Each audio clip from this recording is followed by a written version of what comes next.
As a little girl, I used to sit on my window and sing, Yerushalayim shel zahav v'shel nechoshet v'shel on. I used to sing it to the sky, thinking God is like listening somehow. Halo lecho shirayich ani kino. I grew up in Israel, secular family. Of course, we did the holidays, and like everybody in Israel does. I always believed in God, but never really had a real relationship with Him. Didn't really know what that looks like. Go to school and then go to job and get a place to live, get married, have kids, and all that routine. Is like I said, okay, well, what else? There's got to be something more.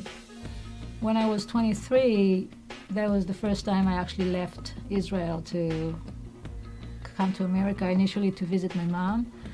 And she was living in a spiritual community at the time. Very pretty, very healthy, no smoking, no drinking, no drugs. Started by a guru from India. Whatever you believe is good as long as you does good to you, kind of thing. As long as it doesn't hurt anybody else.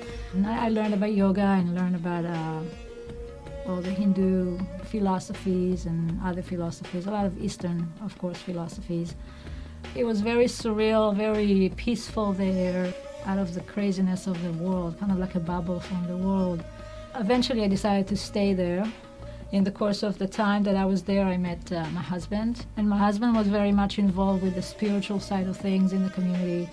And I started to feel less and less connected. I had different ideas, but didn't really have my own path. Everybody else seemed to really find their place, or see the guru there as their, the spiritual teacher. And I mean, some people even see him as a god. I never felt that I wanted to be a part of that. I just didn't feel like this is the way, and definitely wasn't the way for me. I'm looking for God. I'm looking for to feel God. And I thought, well, the closest thing to that got to be the synagogue. That's the only thing made sense to me. I didn't even consider churches or anything. I mean, the synagogue was very ritualistic. You got to do this and that and this and that and that. And to me, it never, even growing up, it just never felt like the way to God. That got me into a kind of like an obsessed quest for the answers. Videos, documentaries, internet, any spare time that I had was something to do with that. It was consuming me to find those answers, to get down to the bottom of this. At the time, if you asked me if I'll ever believe in Jesus, or are you sure? I thought, are you crazy? When I picked up the New Testament, I was curious to see what's so bad about it. For me, I needed to logically come to the conclusion that all the evidence and everything makes sense. All of a sudden now I'm finding out all these things about Jesus and Christianity, and that completely different than what I thought of. It feels like a completely Jewish book. It was all in Jewish context. It made me want to read more, so to find out what else did they not tell me. Because I don't see any of that anti-Semite stuff there. I don't see anything negative or anything Christian about it.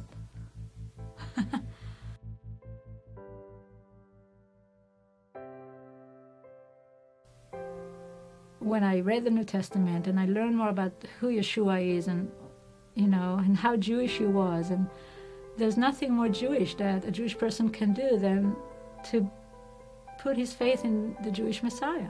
By the time I finished the Gospel of John, I was willing to surrender to Yeshua. There was something about that book, the way it was written, and logically it all added up, but there was that one part that I was holding back on. Surrender, to me, was like almost a defeat, you know. Gosh. I was just by myself in my room, and I went down on my knees and prayed that Jesus will come, Yeshua will come into my life. There wasn't any like lights or any crazy things happen, or nothing changed on the outside, but you get that feeling that you know where something is right, and that's the feeling I had, and I felt like I found the truth. Okay, I'm yours, you know.